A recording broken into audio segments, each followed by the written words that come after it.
Hey guys, I just saw an interesting point, so of course I want to share it. I've been reading this book, and in part of the story, or what makes up part of the story, is this guy who was kind of tricked into accepting magic into himself. And now this guy belongs to a certain people, and the magic belongs to another group of people that lives in a forest.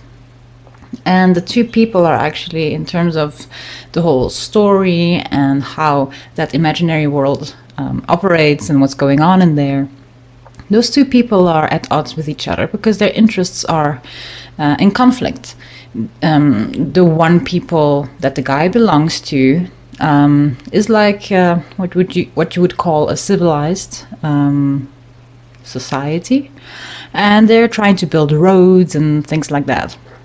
Whereas the other people are forest people. They can't even come into the sunlight. They're very much in tune with nature, with the forest, and they obviously don't want their trees being cut down because of, what these trees represent to them and the magic that exists and that they make use of and all kinds of things. So this guy now was infused with the magic of the people in the forest. And as he realizes he's got this magic, he tries to use it once in a while. But what he notices, when he tries to use this magic to the best of his intentions, for other people around him, friends, family, or just for himself, there's always a huge price to pay. Because even though initially it seems like the magic is abiding by his own will, it's not. The magic has its own will, It has its own ends, it has its own agenda, and it functions according to its own principles. So whenever he tries to use the magic, there's all these consequences that was unforeseen, and he just really regrets using it. So why am I talking about this book and what's happening with the magic in the book? Well, just looking at this point, I suddenly realized how I've actually had a very similar experience. But then it was when I was playing with the law of attraction. And the specific way that I played with the law of attraction was by trying to imagine being in a relationship with a person. So I'll tell you one of the stories, because there's few, but this one is the least complicated. So I was 14, and I didn't see anyone in my regular environment that I would want to be in a relationship with. So I knew I was going on a trip to Ireland it was like a trip that the school organized. So I knew that trip was coming up. And I knew which people would be on it. Like, I had been on the same trip a few years back, and I knew that some of the people who had gone with then would be joining again this time. And there was one guy that I remembered from the previous time that I thought might fit the profile of someone I want to be in a relationship with. Guitar, long hair, dark, silent, mysterious, intriguing, yet intelligent. These are just things I put together from the really, really few moments that I actually interacted with him the previous time, or that I saw him interact with others, because I really barely even talked to him the last time around. And he wasn't really on my radar at all. It was just not. We just didn't interact. I didn't know him. I didn't know his name, knew what he looked like, and I had made up this whole idea of what kind of a person he is, and I concluded that he fits the profile of someone I would like to be in a relationship with. So what I did for months before I would go to Ireland again that year was use law of attraction, use the imagination, and just imagine everything that would happen, on the holiday, and how conversations would go, and how we would fall in love, and how we would be together, and making it, really fueling it with all this positive energy, and keep on thinking about it. And before going to sleep at night, just like trying to dream about it even. So already like preparing in my mind the whole thing I want to dream about. So this was quite a while that I was busy with this, because I wanted to try and manifest that. That's what I wanted. I wanted a relationship with this person, I thought. So then when I actually went to Ireland, first thing I saw is this guy had cut his hair. So he didn't have long hair anymore. But, in my memory, this guy had long hair, which suited the profile of something I wanted.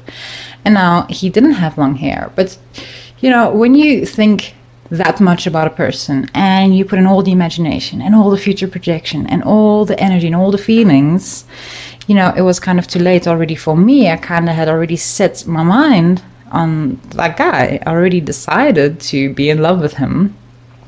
So even though I was like disappointed in seeing him again, I was like, well, it's still the same person. It's just his hair that's gone. Okay, this will still work. And then, well, to make the story short, turns out this guy was actually, first time he saw me, was already in love with me at first sight. When, remember the previous time that we were on the same holiday, he didn't know who I was. He didn't notice me at all. And now suddenly, as I had been pumping all this energy and all these thoughts and trying to use a law of attraction, he suddenly falls in love with me, head over heels. So, when we actually talked about it, oh, I have feelings for you. Oh, well, I have feelings for you too. Well, we started dating. Now, this guy was, I think 7 years older than me. So, I was 14, he was 21. And this was now my first boyfriend. And I was scared. I mean, I was pooped. I didn't know what I was doing. And I kind of let him kind of take the lead. But the entire time I was really uncomfortable. And the more I actually spent time with him, the less I liked him. Like really, there were things that I was like, wait, why are you doing this? Or, I thought you were intelligent, but maybe it's not that you are intelligent, it's just that you know a lot about one certain topic. And then you keep talking about the same thing. Okay. So, it turned out that I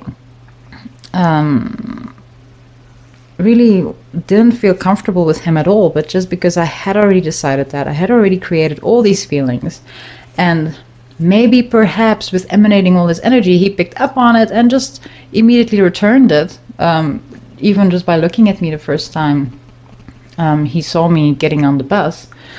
So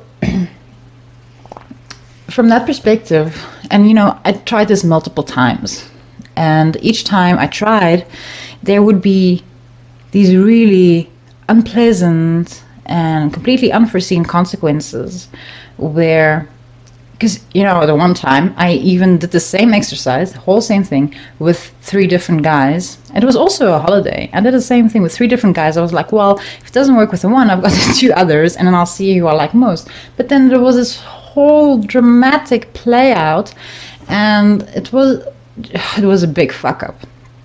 All of which I didn't intend it. I had the best intentions. I just wanted to be in love. I just wanted to have a relationship. But what had I done? I'd used the law of attraction. I'd used energy of the mind. And what did I know? Well, turns out consciousness energy has its own agenda. It plays by its own rules.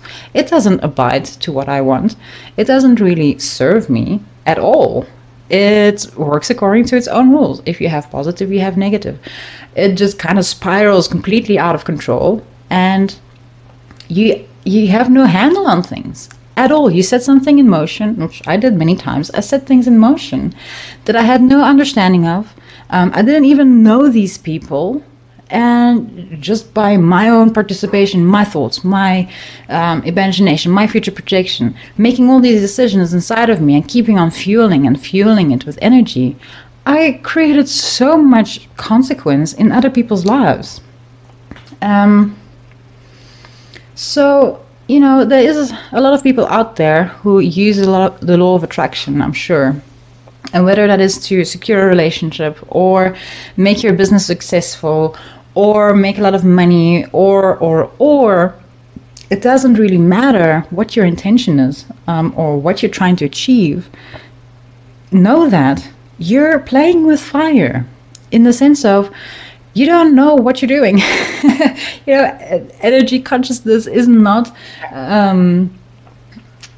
something that abides by our own interests. It abides by its interests, and its interest is conflict, because mental energy exists with positive and negative. It will always exist with positive and negative. If you focus so much on the positive, you're going to create all kinds of negative consequences, not only in your life, but other people's lives as well.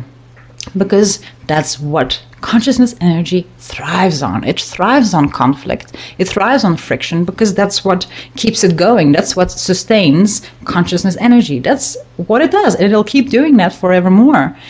So, anything that you want to create in this reality, whether that is an effective relationship, a successful business, whether, it doesn't matter, anything that you want to create in reality, in the physical, understand that you have to play by the rules of the physical. Don't bring in energy into it, because energy just goes completely out of control. Just pace yourself with the physical, with a relationship. That means get to know each other. We did a whole hangout about this topic, which you can also watch, which was quite fun.